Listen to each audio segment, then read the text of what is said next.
Hai teman Valpuri. Gak cuma teman aja yang hobi ngutang, ternyata negara juga bisa ngutang loh. Bahkan, beberapa negara ini jadi bangkrut karena gagal melunasi utangnya. Penasaran negara apa aja? Kira-kira Indonesia masuk gak ya? Tonton video ini sampai habis karena kita akan jelajah dunia finansial bareng Valpuri.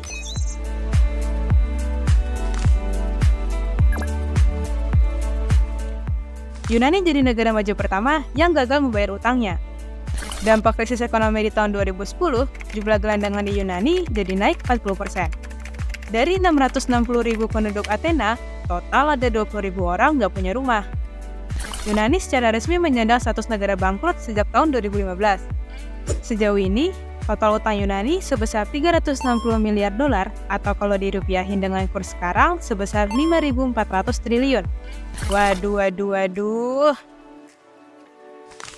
Penggemar film Up pasti udah nggak asing sama Paradise Falls. Air terjun ini asalnya ada di Venezuela dengan sebutan Angel Falls. Venezuela, yang dikenal punya cadangan minyak terbesar di dunia, justru mengalami krisis ekonomi yang serius.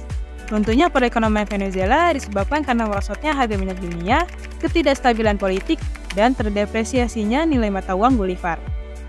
Jumlah utang Venezuela sendiri mencapai 100 miliar dolar atau sekitar 2.000 triliun rupiah. Gara-gara krisis tahun 2008, banyak negara yang kena dampaknya, ya terkecuali Zimbabwe. Jatuhnya perekonomian Zimbabwe terasa banget di kalangan masyarakatnya. Penduduk Zimbabwe ramai-ramai stop bayar pajak, berhenti menggunakan bank, hingga nggak pakai mata uang nasional sebagai alat transaksi. Negara ini terlilit utang sebesar 4,5 miliar dolar di tengah tingkat pengangguran yang mencapai 80%. Studi dari Yale University menyebutkan kalau Zimbabwe jadi negara dengan kemerosotan ekonomi tercepat di dunia. Negara kelahiran Bank Messi ini secara default sudah 2 kali dinyatakan gagal bayar utang. Di tahun 2001, Argentina gagal bayar utang negara sebesar 100 miliar dolar. Ini semua karena kebijakan pemerintah yang pede matok nilai 1 USD sama dengan 1 peso Argentina. 13 tahun kemudian, para kreditor menolak penawaran negosiasi pembayaran utang pemerintah Argentina. Lembaga S&P pada saat itu langsung memposisikan Argentina dalam status selective default dengan total utang 1,3 miliar dolar. Dalam 3 tahun terakhir, perekonomian dunia terhambat akibat COVID-19, dan Sri Lanka menjadi korban yang jatuh dalam kebangkrutan.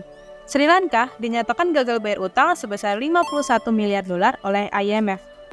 Sudah bangkrut, tertimpa kelaparan pula. Sejak pemerintah default, lonjakan inflasi dan kelangkaan makanan, obat-obatan, serta bahan bakar terjadi di Sri Lanka. Setengah dari jumlah keluarga di Sri Lanka bahkan mengurangi asupan makanan untuk anak-anak mereka. Berdasarkan survei, tak sedikit pula orang dewasa kelaparan demi anak-anak mereka bisa makan, meskipun kualitas gizinya nggak terjamin. Itulah 5 negara yang mengalami default atau gagal dalam membayar utang. Dalam FIFA Matchday, Indonesia emang kalah dari Argentina. Tapi kalau soal pengelolaan utang, Indonesia menang telak dari Argentina. Karena setiap merdeka, Indonesia nggak pernah sekalipun gagal bayar utang. Keren! Mau tahu fakta unik seputar finansial lainnya? Pantau terus ya channel kita.